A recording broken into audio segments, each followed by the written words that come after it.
आज के इस वीडियो में हम अभिलेखों के प्रकार को पढ़ेंगे और समझेंगे। इससे पहले के वीडियो में हमने अभिलेख क्या है इसे जाना था। अगर अभी तक उस वीडियो को आपने नहीं देखा है तो उसका लिंक नीचे डिस्क्रिप्शन में दे दूंगा, तथा अन्य वीडियो जो इस BHI 144 पे मैंने बनाए हुए हैं उन सभी का लिंक डिस्क्रिप्शन में मिल जाएगा, वहाँ जाके आप वो वीडियो देख सकते हैं। तो अगर अभी तक आपने चैनल को सब्सक्राइब नहीं किया है तो चैनल को सब्सक्राइब कर लें और साथ में बने बेल आइकन को जरूर क्लिक करें ताकि मेरे आने वाले वीडियो का नोटिफिकेशन आपको मिलता रहे। तो चलिए शुरू करते हैं आज के महत्वपूर्ण टॉपिक, जिससे एग्जाम में आपको प्रश्न देखने को अवश्य मिलेगा। तो शुरू करते हैं अभिलेखों के प्रकार को। जब अभिलेखों के प्रकार की बात करते हैं तो इसमें सर्वप्रथम हम शासनकर्ता राजाओं के जो राजकीय आदेश होते थे, जिसमें राज शासन, धर्म शासन, अभय शासन वगैरह का जो विवरण प्राप्त होता है, ऐसे अभिलेखों के बारे में हम जानेंगे। यह अभिलेख सत्ता और शक्ति का अधिकार रखने वालों के विचारों, मतों और घोषणाओं को व्यक्त करता है। जो हम पहला पढ़ रहे हैं शासनकर्ता राजाओं के राजकीय आदेश, इसमें ऐसे अभिलेख जो हैं वो जो सत्ता में होते थे, जो शासक होते थे, उनके शक्ति के अधिकार का और उनके विचारों का, उनके मतों को और उसके घोषणाओं को व्यक्त करने के लिए होता था। ये आमतौर पर सार्वजनिक स्थलों पर लगाए जाते थे ताकि बहुत ही कम समय में अधिक से अधिक लोगों तक राजा का आदेश, विचार और मत को फैलाया जा सके। इस क्रम में हम देखें तो हम अशोक के अभिलेख के संबंध में तथा सौराष्ट्र पर रुद्रदामन के प्रभुत्व जूनागढ़ अभिलेख से हम जानते हैं कि जूनागढ़ में जो अभिलेख प्राप्त हुआ है उससे हमें वहाँ के शासक रुद्रदामन का पता चला है और उसके जो क्षेत्र थे शासन के, उसके बारे में और तथा उसके कार्यों के बारे में हमें जानकारी प्राप्त होती है। इसी प्रकार अशोक के बारे में हमें अशोक के अभिलेखों से महत्वपूर्ण जानकारियाँ प्राप्त होती हैं। एक अभिलिखित आदेश जनहित में जारी किए गए कानून की घोषणा हो सकता है। ये जो अभिलेख होते थे वह जनहित में जो जारी, लोगों के लिए जो जारी होते थे, वो एक कानून भी हो सकता है जिसकी घोषणा अभिलेखों के माध्यम से की गई हो। अभिलेखों की रचना आमतौर पर उन उत्कीर्णों द्वारा की जाती थी जिन्हें लेखक द्वारा निर्देशित किया जाता था तथा उसे बोलकर लिखाया जाता था। उसके अभिष्ट श्रोताओं में राजदरबार स्वाभाविक रूप से शामिल होता था। ये मुख्य रूप से शासन से संबंधित उद्घोषणाएं हैं, लेकिन हमें इसी प्रक्रिया में इसके समकालीन समय के अन्य तथ्यों और पहलुओं के बारे में भी जानकारी मिलती है। ऐसे अभिलेख जो राजाओं के मतों लोगों तक पहुंचाते थे, इससे हमें उस राजा के बारे में तो पता चलता ही है तथा उस समय की जो स्थिति होती थी तथा अन्य लोगों के बारे में वहाँ की वैचारिक और जो सामाजिक स्थिति होती थी तथा अन्य जानकारियाँ भी इस अभिलेख से प्राप्त हो जाया करती है। ऐसे स्थलों का चयन किया जाता था जहां लोगों की बड़ी सभाएं हों। ये अभिलेख ऐसी जगह पे लगाए जाते थे जहां बड़े बड़े सभाएं होती थी, या फिर जहां लोगों की भीड़ इकट्ठा होती थी, या फिर जिस रास्ते से, जिस मार्ग से लोगों की आवाजाही अत्यधिक होती थी, ऐसे जगहों पे ये अभिलेख लगाए जाते थे।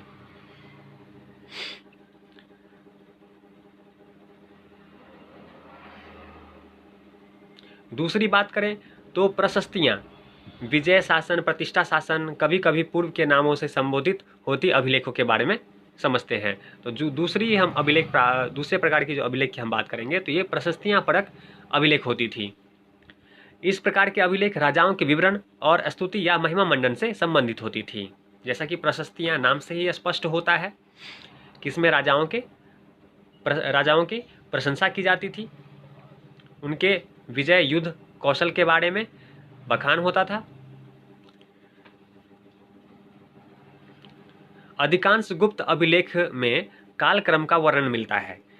यह बाद के राजवंशों द्वारा अपनाई गई प्रथा बन गई। गुप्त अभिलेख अपने पूर्ववर्तियों की गतिविधियों का विवरण भी प्रस्तुत करते हैं। जैसे गुप्त अभिलेख जो हमें मिलता है उसमें उनके पूर्व के राजा जो होते थे, पूर्व के शासक होते थे, उनकी गतिविधियों के बारे में भी जानकारी प्राप्त होती है। जैसे ऐहोल जो कर्नाटक में शिलालेख है, उसमें चालुक्य सम्राट पुलकेशिन द्वितीय ने अपनी वंशावली का विवरण दिया है, जानकारी प्राप्त होती है ऐहोल अभिलेख से। इसी प्रकार राजा भोज की ग्वालियर प्रशस्ति, राजा भोज की जो ग्वालियर प्रशस्ति है उससे हमें राजा ग्वालियर की पूर्ववर्तियों के बारे में या उनकी वंशावलियों के बारे में उनकी उपलब्धियों के बारे में विवरण प्राप्त होता है और साम्राज्यवादी प्रतिहारों पर पर्याप्त प्रकाश डालता है।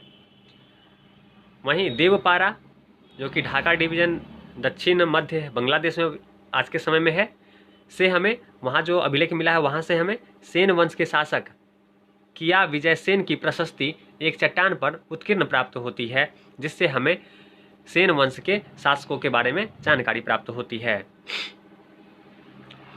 प्रशस्तियों की एक अन्य श्रेणी में राजाओं या उनके अधीनस्थों द्वारा एक बांध, जलाशय, तालाब, कुआं, भोजन गृह, विश्राम गृह आदि अन्य धर्मार्थ और पुण्यात्मक कार्यों के निर्माण के बारे में जानकारी प्राप्त होती है।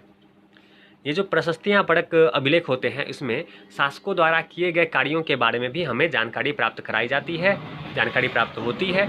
इन अभिलेखों में उन शासकों द्वारा बनाए गए बांध, जलाशय, तालाब, कुआं, भोजन गृह, विश्राम गृह आदि जो धर्मार्थ तथा पुण्यात्मक कार्य होते थे, उसके बारे में जानकारी प्राप्त होती है। उदाहरण के लिए हम देखें तो रुद्रदामन का जो जूनागढ़ शिलालेख है, उससे हमें यह मालूम चलता है कि रुद्रदामन ने सुदर्शन झील का निर्माण कराया था और इसका नियमित रूप से मरम्मत भी होता रहा है।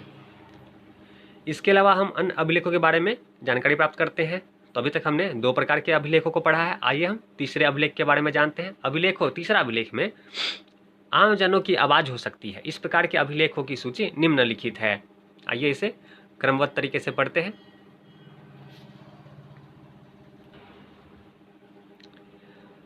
धार्मिक प्रतिष्ठानों का उपहार या दान दर्ज करने या पूजा करने के लिए मूर्तियों की प्रतिस्थापना और अभिषेक, उससे संबंधित विशिष्ट घटनाएं आदि को दर्ज करते अभिलेख हैं।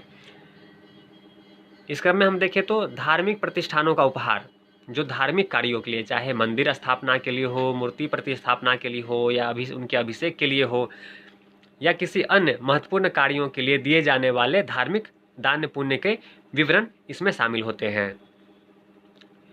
गृहस्थ, भिक्षु एवं भिक्षुणियाँ अनेक प्रकार के कारणों और उद्देश्यों जैसे सामाजिक मान्यता एवं प्रशंसा, उनके दान और धर्मपरायणता को अविस्मरणीय बनाने के लिए बौद्ध संघ, संघाराम मठ या स्तूप को करना चाहते थे। इस क्रम में उन्होंने दान देने वालों के विवरण अपने लेखों में शामिल किए। इससे हमें उस समय के तत्कालीन ऐसे दानकर्ताओं का विवरण प्राप्त होता है जिनके बारे में हमें कहीं और से जानकारी प्राप्त नहीं होती है। और ये जो दान देते थे, इसका जो विवरण बौद्ध संघ द्वारा लिखा जा रहा था, यह इस कारण से भी लिखा जाता था या इनके स्तूपों के रेलिंग में इसे उकरवाया जाता था, उन नामों को जो दान देते थे। इसका कारण यह हो सकता है कि वहाँ आने वाले अन्य लोग को वे दान देने के लिए प्रेरित कर सके। ऐसे ही हम देखें तो ये अभिलेख अनेक स्तूप स्थलों पर स्तूप की बाहरी सतहों पर उत्कीर्ण किए जाते थे और उन्हें आसानी एवं सुविधाजनक रूप से सभी लोगों द्वारा पढ़ा जा सकता था।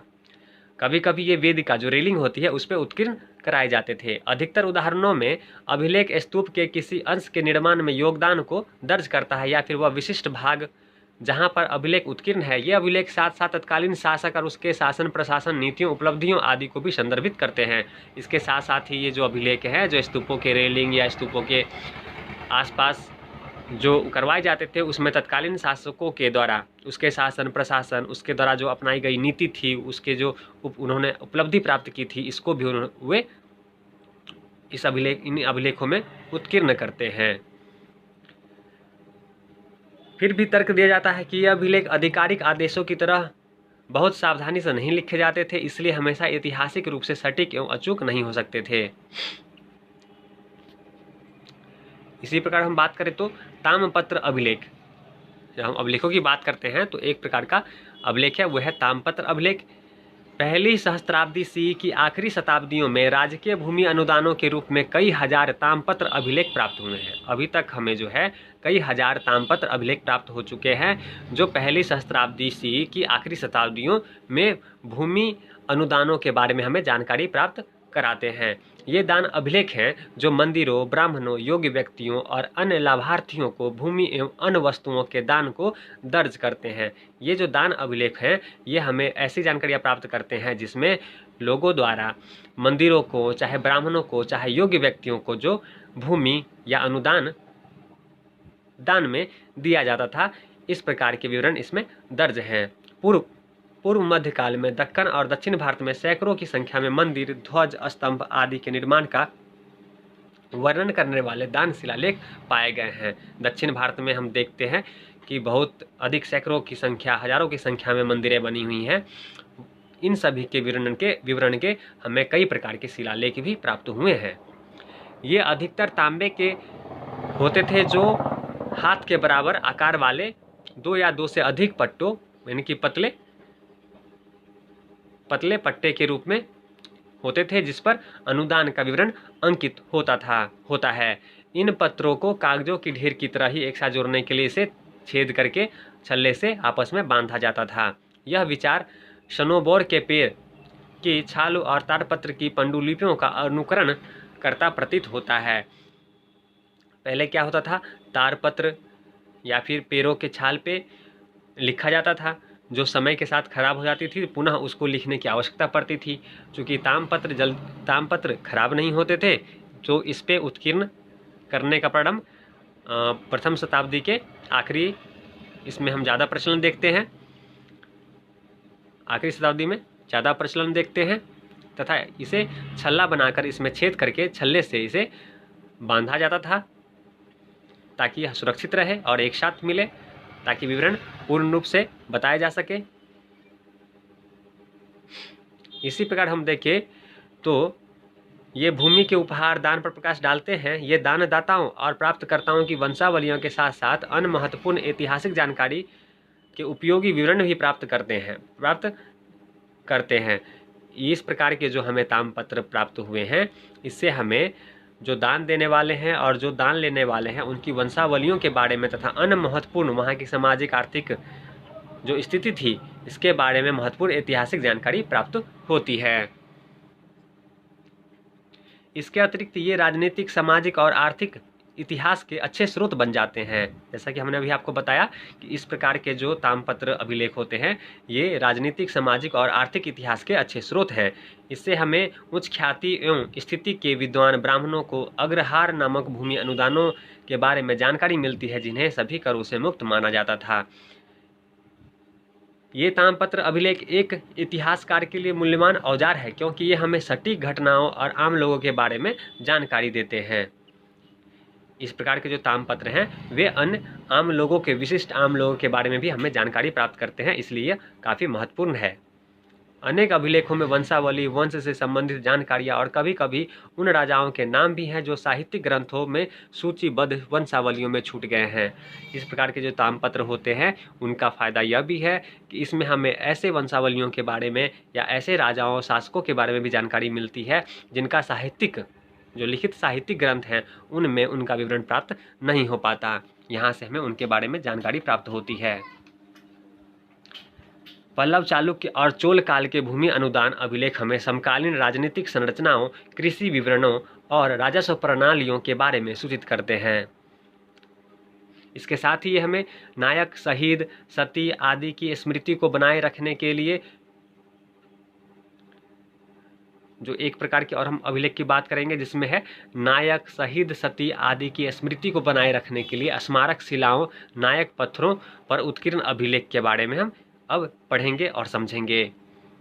जैसा कि नाम से ही स्पष्ट है, नायक जो युद्धों में युद्ध करते हुए शहीद हो जाते थे, ऐसे नायक जो लोगों के लिए एक अनुकरणीय व्यक्ति होते थे, जो युद्ध में मार जाते थे, ऐसे शहीद जो अपने सतीत्व के लिए जो अपना बलिदान देती थी, ऐसे सतियों के स्मृति में बनाए जाने वाले स्मारक शिलालेख जिनसे हमें उनके बारे में जानकारी प्राप्त होती है, यह काफ़ी महत्वपूर्ण है। इसके अलावा हम देखें तो अभिलेखों से कुछ और भी उपयोग और एवं कार्य हो सकते हैं। जानते हैं कौन कौन से उपयोग इनके और हैं। इनसे हमें उन मूर्तियों के बारे में तिथि निर्धारण करने में सहायता मिलती है जिनका विवरण हमें बिना उस पे अंकित किए गए विवरण से उसके बारे में जानकारी प्राप्त करना काफ़ी मुश्किल होगा। एक उदाहरण के तौर पे देखें तो कनिष्क की जो एक भव्य, प्रभावशाली लेकिन बिना सर, बिना हाथ वाली जो मूर्ति मिली थी, उसे पहचानना मुश्किल होता अगर उस पर, क्योंकि उस मूर्ति के नीचे उसका विवरण कनिष्क का विवरण प्राप्त हुआ है, लिखित विवरण प्राप्त हुआ है, इससे हम इस बिना सर बिना हाथ वाली मूर्ति को पहचान पाए कि यह कनिष्क की मूर्ति है। तो इस प्रकार के विवरण जो है काफ़ी महत्वपूर्ण होते हैं। आइए अभिलेख के बारे में और देखते हैं क्या जानकारी हमें और क्या जानकारी प्राप्त हो सकती है। वैसे ही हम देखें तो दुर्जनपुरा या दुर्जनपुर जो विदिशा में यानी मध्य प्रदेश के अंदर जो पड़ता है से प्राप्त 3 जैन मूर्तियों का गुप्त राजा रामगुप्त के समय में इन मूर्तियों के अभिलेखों के कारण सुरक्षित रूप से तिथि निर्धारण किया जा सकता है। जो दुर्जनपुर है जो विदिशा मध्य प्रदेश में पड़ता है, वहाँ से हमें जैन की 3 जैन मूर्तियाँ प्राप्त हुई है जो राजा रामगुप्त के समय की है। इन मूर्तियों का काल निर्धारण या तिथि निर्धारण इसलिए किया गया है क्योंकि इस पे हमें इसके बारे में लिखित विवरण प्राप्त होते हैं और इसलिए इनकी कलात्मक योग्यता व महत्व के अतिरिक्त वे गुप्त इतिहास के महत्वपूर्ण दस्तावेज के रूप में काफ़ी महत्व रखते हैं। इसी प्रकार हम देखें तो खौरीगढ़ यानी उत्तर प्रदेश से प्राप्त गहरे पीले बलुआ पत्थर की जो असामान्य विशाल आकार की घोड़े की मूर्ति प्राप्त हुई है जो हमें अश्वमेध यज्ञ में बलि के लिए बनाए गए थे, जो कि गुप्त सम्राट समुद्रगुप्त द्वारा इस्तेमाल किया गया था।